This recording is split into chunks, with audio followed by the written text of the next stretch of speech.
حضرت ابراہیم علیہ السلام کی ساری زندگی کشمکش میں گزری، جد و جہد میں گزری، محنت میں گزری، چیلنجز کا سامنا رہا، پوری کی پوری زندگی حضرت ابراہیم علیہ السلام چیلنجز کا مقابلہ کرتے رہے۔ ناظرین، ہمیں بھی اپنی زندگی میں چیلنجز کا سامنا کرنا ہے، ہماری زندگی بھی چیلنجز سے بھرتی ہوئی جا رہی ہے۔ ممکن ہے اب تک کم چیلنجز تھے، لیکن شاید آنے والے دنوں میں چیلنجز بڑھتے جائیں گے، لیکن آنے والے دنوں میں چیلنجز کا ڈٹ کر مقابلہ کرنا ہے۔ اور یاد رکھنا، یہ چیلنجز کا مقابلہ طاقت کے بلبوتے پر نہیں، یہ چیلنجز کا مقابلہ اپنی ہاتھ آزمائی سے نہیں، یہ چیلنجز کا مقابلہ یہ لاٹھی سے نہیں، یہ چیلنجز کا مقابلہ یہ نعرے بازی سے نہیں، یہ چیلنجز کا مقابلہ چیخ اور پکار سے نہیں، بلکہ حسبنا اللہ ونعم الوکیل سے کرنا ہے۔ ہم کو اللہ پر توکل کو بڑھانا ہے،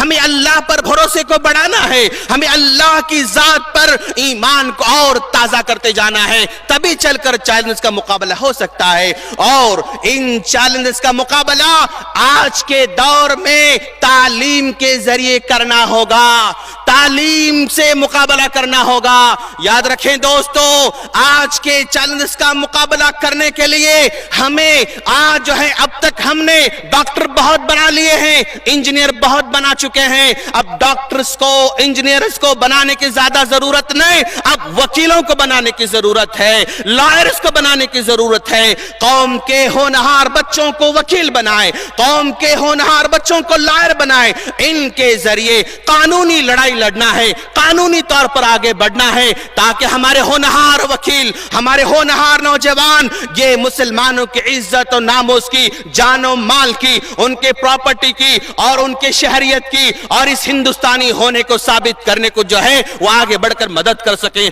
آج میں نوجوانوں سے کہنا چاہتا ہوں، نوجوانوں تعلیم کو پیچھے مت چھوڑو۔ پیارے نبی صلی اللہ علیہ وسلم کو ذرا دیکھو، آپ جنگ بدر کا مسئلہ تھا، جنگ بدر ہو چکی ہے، قیدی سامنے ہیں، اللہ کے رسول صلی اللہ علیہ وسلم کو پیسوں کی سخت ضرورت تھی، صحابہ کرام کو مال کی ضرورت تھی، روٹی کے لیے ترس رہے تھے، کھجور کے ٹکڑوں کے لیے ترس رہے تھے، قیدی سامنے کھڑے ہوئے ہیں۔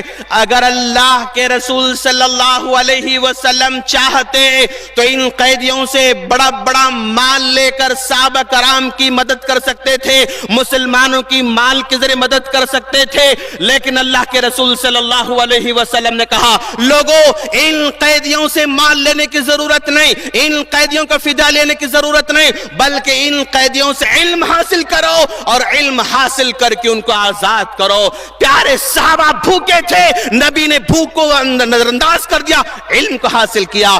اللہ کے رسول بھوکے تھے اور آپ نے بھوک کو نظر انداز کر دیا اور آپ نے اس کے مقابلے میں تعلیم کو ترجیح دیا۔ تو آج بھی ہمیں تعلیم کو ترجیح دینا ہے۔ چند دن پہلے میرے پاس کچھ دوست آئے، انہوں نے کہا، مولانا ہم کچھ دوست مل کر ایک بکرا لے کر ذبح کرنا چاہتے ہیں۔ تو میں نے کہا، دوست ایسا تو نہیں ہو سکتا ہے، سب 4-5 دوست مل کر ایک بکرا ذبح کریں، ایسا تو نہیں ہو سکتا ہے۔